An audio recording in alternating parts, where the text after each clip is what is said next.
जय श्री कृष्ण। श्रीमद् भगवद गीता अध्याय 2 श्लोक संख्या 58। चलिए शुरू करते हैं। यदा संहरते चायं कूर्मो अंगानिव सर्वशः इंद्रियाणीन्द्रियार्थेभ्य तस्य प्रजा प्रतिष्ठिता।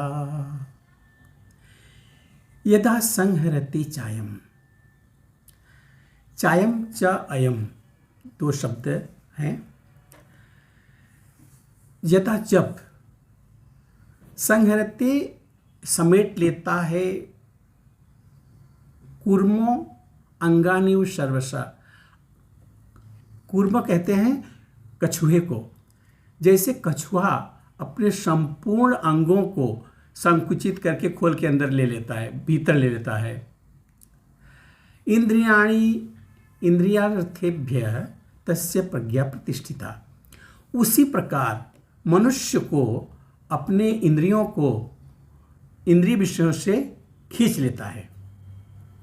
जैसे कछुआ अपने समस्त अंगों को, उसके हाथ पैर जो बाहर निकले रहते हैं खोल के, उस खोल के भीतर संकुचित कर लेता है। उसी तरह से मनुष्य अपने इंद्रिय विषयों की जो बातें हैं उसको अपने इंद्रियों विषयों को अंदर खींच लेता है।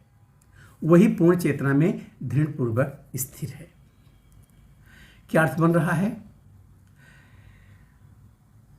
जिस प्रकार कछुआ अपने अंगों को संकुचित करके खोल के भीतर लेता है, उसी तरह जो मनुष्य अपनी इंद्रियों को अपने इंद्रिय विषयों से खींच लेता है, वह पूर्ण चेतना में दृढ़तापूर्वक स्थिर होता है। किसी योगी भक्त या आत्मसिद्ध व्यक्ति की कसौटी यह है कि वह अपनी योजना के अनुसार इंद्रियों को वश में कर सके, किंतु अधिकांश व्यक्ति अपनी इंद्रियों के दास बने रहते हैं और इंद्रियों के ही कहने पर चलते हैं। अब यह है उत्तर इस प्रश्न का कि योगी किस प्रकार स्थित होता है। इंद्रियों की तुलना विषैले सर्पों से की गई है। वह अत्यंत स्वतंत्रता पूर्वक तथा बिना किसी नियंत्रण के कर्म करना चाहती है। योगी या भक्त को इन सर्पों को बस में करने के लिए एक सपेरे की भांति अत्यंत प्रबल होना चाहिए। वह उन्हें किसी भी कार्य करने की छूट नहीं देता। शास्त्रों में अनेक आदेश हैं, उनमें से कुछ करो या कुछ ना करो से संबंध है।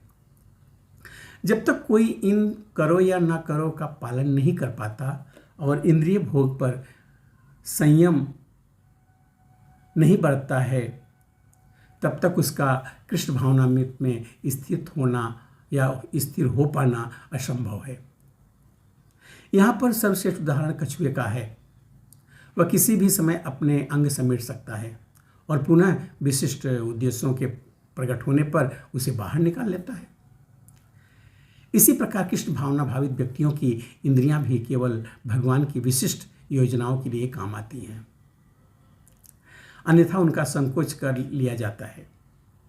अर्जुन को उपदेश दिया जा रहा है कि वह अपनी इंद्रियों को आत्मतुष्टि में न करके भगवान की सेवा में लगाए। अपनी इंद्रियों को सदैव भगवान की सेवा में लगाए रखना कूर्म द्वारा प्रस्तुत दृष्टांत के अनुरूप है, जो अपनी इंद्रियों को समेटे रहता है। मुझे लगता है समझ में आया होगा। मिलते हैं अगले वीडियो में एक और श्लोक के साथ। तब तक के लिए जय श्री कृष्ण।